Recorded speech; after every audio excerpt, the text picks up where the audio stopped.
Assalamualaikum warahmatullahi wabarakatuh. Perkenalkan, nama saya Muhammad Fadli Saputra dengan stambuk N1D1 19081. Kali ini saya akan mempresentasikan materi saya dari kelompok 5, yaitu interferensi dan integrasi bahasa.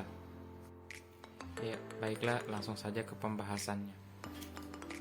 Interferensi dan integrasi merupakan dua topik dalam linguistik yang terjadi akibat adanya penggunaan dua bahasa atau lebih dalam masyarakat tutur yang multilingual. Istilah interferensi pertama kali digunakan oleh Wayne Reich pada 1953 untuk menyebut adanya perubahan sistem suatu bahasa sehubung dengan adanya persentuhan dengan bahasa tersebut dengan unsur-unsur bahasa yang lain, dilakukan oleh penutur bilingual. Penutur yang bilingual adalah penutur yang menggunakan dua bahasa secara bergantian dan penutur multilingual. Interferensi merupakan suatu penggunaan unsur-unsur dari bahasa ke bahasa yang lain sewaktu berbicara atau menulis dalam bahasa lain. Sedangkan integrasi bahasa merupakan bahasa dengan unsur-unsur pinjaman dipakai dan dianggap sudah menjadi bahasa warga tersebut.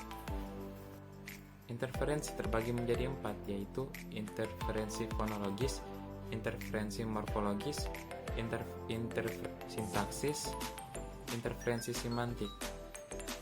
Yaitu interferensi dalam fonologis terjadi apabila penutur mengungkapkan kata-kata dari suatu bahasa dengan menyisipkan bunyi-bunyi bahasa dari bahasa lain. Interferensi ini dibedakan ke dalam dua bagian, yakni interferensi fonologis penggunaan huruf dan interferensi fonologis pergantian huruf. Yang kedua, interferensi morfologis. Interferensi morfologis terjadi apabila dalam pembentukan katanya suatu menyerap afiks-afiks bahasa lain. Penyimpangan struktur ini terjadi konteks bahasa antara bahasa yang sedang diucapkan bahasa Indonesia dengan bahasa yang lain, dikuasainya bahasa daerah maupun bahasa asing. Yang ketiga, interferensi sintaksis. Interferensi sintaksis terjadi apabila struktur bahasa lain, bahasa asing, dan bahasa gaul digunakan dalam pembentukan kalimat bahasa yang digunakan. Penyerapan unsur kalimatnya yang dapat berupa kata, frasa, dan klausa. Interferensi sintaksis seperti ini tampak jelas pada peristiwa campur kode. Yang keempat, interferensi semantik. Interferensi semantik dalam semantik atau tata makna menurut respiennya. Interferensi semantik dapat dibedakan menjadi dua jenis, yaitu interferensi ekspansif dan interferensi aditif. Latar belakang terjadinya interferensi bahasa. Interferensi dikatakan sebagai gejala yang sering terjadi dalam penggunaan bahasa. Interferensi dapat terjadi pada saat penutur menggunakan bahasa pertama ketika sedang berbicara dalam bahasa kedua.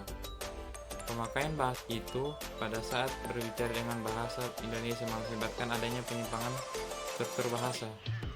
Penyimpangan struktur tersebutlah yang dapat mengakibatkan terjadi interferensi bahasa. Bentuk-bentuk integrasi bahasa. Integrasi dapat terjadi pada semua bidang linguistik suatu bahasa, diantaranya yang pertama, pada saat bidang kosakata.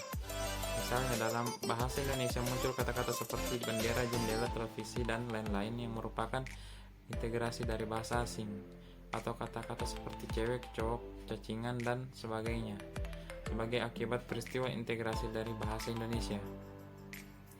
2. Pada bidang morfologi. Terjadinya peristiwa integrasi pada bidang morfologi dapat dilihat dengan bagaimana sering dipakainya kata-kata kabupaten, praduga, warawiri, dan lain-lain yang berasal dari bahasa daerah.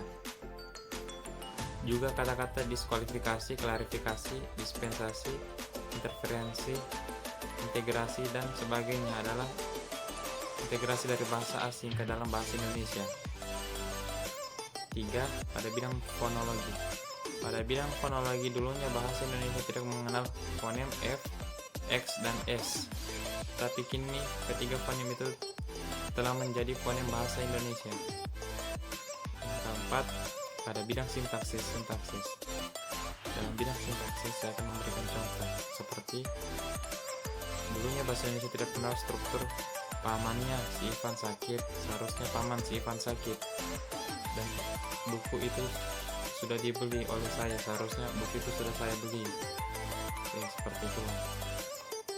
Ya itu mungkin saja dari saya, kurang dan lebihnya mohon dimaafkan. Wassalamualaikum warahmatullahi wabarakatuh.